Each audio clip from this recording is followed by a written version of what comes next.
Welcome to Buddha's in Your Landfill, or Buddhism just plain and simple. Welcome this morning. And yesterday we were talking about Descartes and the birth of the modern world, which is an objective view of the universe, which is the scientific view. Everything is an object. Everything is just things exist. And there are laws that govern the things, and if you can figure out what the laws are, you can control things. That's the way it works. But everything is a thing.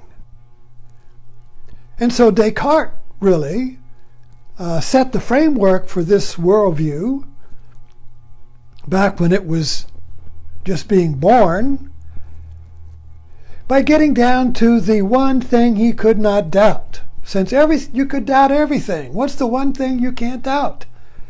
So he says his famous cogito thing. He says, I think, therefore I am. So I am a thing that thinks. Can't doubt that.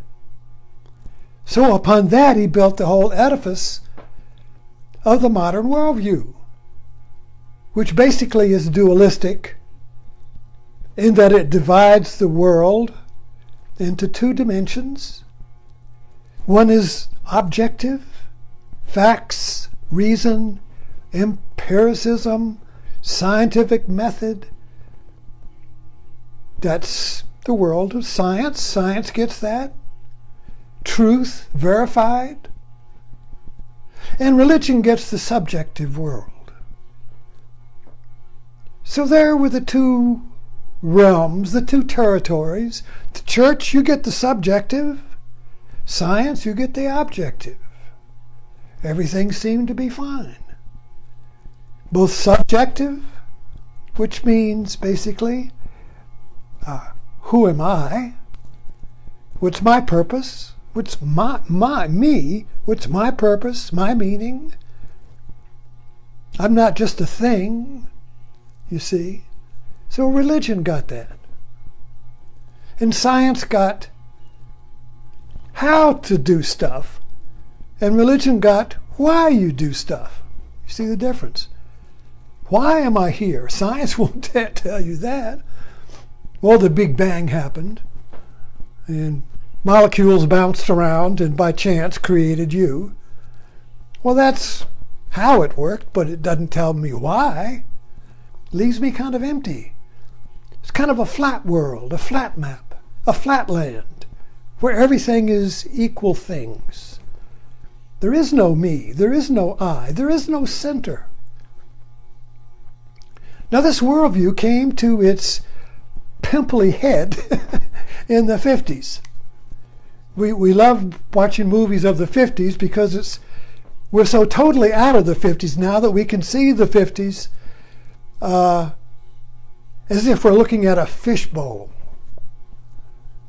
Just watched a movie, The Shape of Water, which took place in the 50s, and the cultural definition, the shape of the 50s, was very clear.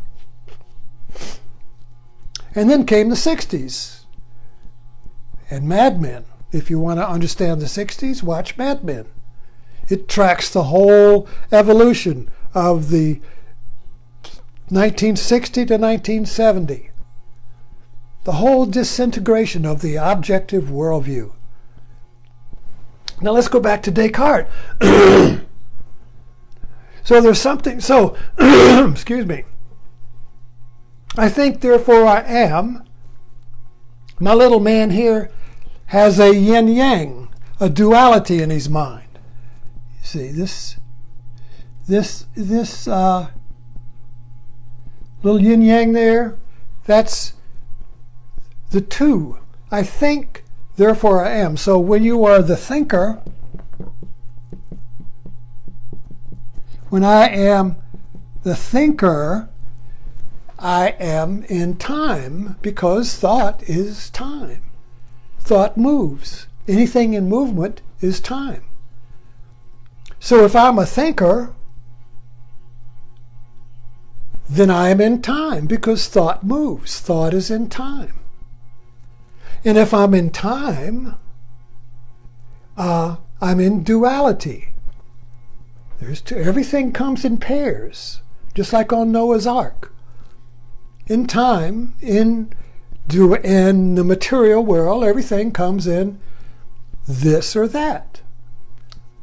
If I say, here's a marker, well, that's this, but then it's not the rest of the room. You see?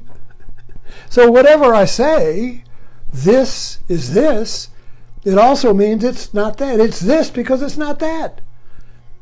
It's like the Republican saying, I'm this because I'm not Obama. You see? In other words, that's the world of duality, and it creates discontent because it's not stable. Everything is in flux.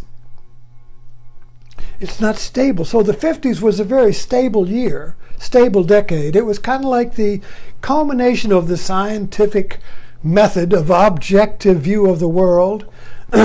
And there was a great belief in scientific utopia in the 50s. Look at the Jetsons and some of the science magazines. And they were all projecting us now. We were the future. We would be in a scientific utopia where we would just sit back and push buttons and fly around in little helicopters in magical cities that were just perfectly balanced. And there would be no crime, and death itself would be pushed back, way back, you see, almost to where it didn't exist. Death, upset, old age, sickness, and death would be eliminated through science, you see. Of course, when the Buddha left his pleasure palace and saw old age, sickness, and death, he vowed to find a release from old age, sickness, and death, which is a metaphor for time, duality, and discontent. Time, duality, and discontent is old age, sickness, and death, metaphorically. So the age of science, you see, believed it could eliminate old age, sickness, and death, discontent, anxiety, through science, through the objective view. If you just had enough time, or if you just had a big enough computer, you could create the world. You could duplicate a human mind. We still believe that. People are still talking about that. Just given enough time, you can know everything. You can know everything. Everything can be known in the objective view. So let me get personal here. I wrote on here, 1968, when the world flipped. So I'm in my 20s in the 60s, and I'm on a search, just like Buddha, for the cessation of old age, sickness, and death, of suffering. And the suffering I felt, and I can remember going right back to high school, when I got out of high school and became mature, I suffered because I was always outside of myself. I was always on the rim of my life looking in. I was always externalized from my experience, judging it, criticizing it, finding fault with myself or the world. You see, never being here now, never being here now, never being fully actualized, never being fully me. I didn't know who me was because I was a thinker of me. I was a thought. And when you are a thought, you think, well, I should be this or that, and you're always comparing yourself to others and what you are and coming up short, you see. That's when you are a thinker, I think I am, that is because you're living as an image, you see. You're not living as something real, you're living of an image of something real. An abstraction, a wafer, a snowflake, you see. But the hot tongue of your existence, the warm tongue of your taste, of your presence, you see, will melt the snowflake. So if you believe you're a snowflake, a thought, you dare not land on the tongue of your existence, which is the center. Now this flips, you see. When Descartes says, I think, therefore I am a thing that thinks, he didn't go as far as the Buddha. He created a world in which things were justified, an objective world where everything is a thing. But at the center, you say, I am, therefore I think. You see the flip? Now, I am is the center, and therefore I think, but I'm not the thought. I remember when I had the, excuse me, I remember when this radical idea burst into my mind. I may have been 21 or 20 or something. And this radical idea broke like a light into my mind. And I remember that idea, I am not my thought. I am not my thought. That was the first glimmer of I am, therefore I think. Now I'll share this with you. I don't share it very often because it gets confused and it's, But in 1968, before I set the stage, getting time, do you want to stay just for a few more minutes? To set the stage, the 50s was the last decade of I think, therefore I am. And when the 60s began to unfold, a new generation was aware that I am, therefore I think. And if I am, therefore I think, then I can think a new reality, like the hippies. The hippie movement was all about experimenting with lifestyles that were different from the prescribed objective lifestyle of the modern society. So if you didn't conform to the objective order, you see, you were a radical, a revolutionary, and you would be excommunicated. Just like in the Catholic Church. If you didn't agree with the doctrine of the church, you were, burned. You see. So this shift is very threatening to the external order of society because it threatens to crack it up from within, you see. What do you mean? You have to obey God? What do you mean? You have your own idea of God, you see. So it comes out in all different ways. But anyway, so 1960 was a revolutionary cultural revolution of objective worldview versus subjective.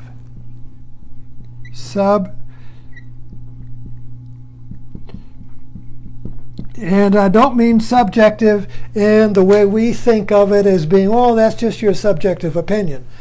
That's little s. We're talking subjective with a big S. Subjective means me as a point of view that is prior to what I think about the point of view. Me, every sentient being has a subjective view of me. The spider sees the world from the viewpoint of me as a spider. The worm sees the world from a worm's me. So all sentient beings see the world from their me, you see. But only man can think about the world he sees and become dissatisfied with it, you see. So only man can be dissatisfied with the world that he sees, with his me, because I can be aware of my me. And that creates a whole new situation. But right now we're just trying to get the idea that the me at the center is not the thinker. I am, you see, I am is prior to the I that thinks.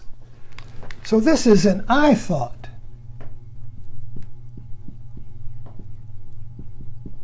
Okay? And just like an iPad, iMac, iPhone, I thought. That is the I, or the ego. The thinker, you see, who lives on the rim of life, always running to catch what? To catch his me, to get to the center.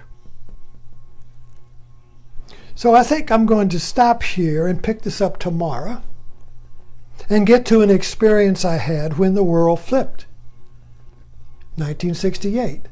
So really what we were talking about here is how the whole 60s was a flip and a birth of the me, and that's why they call the baby boomers the me generation.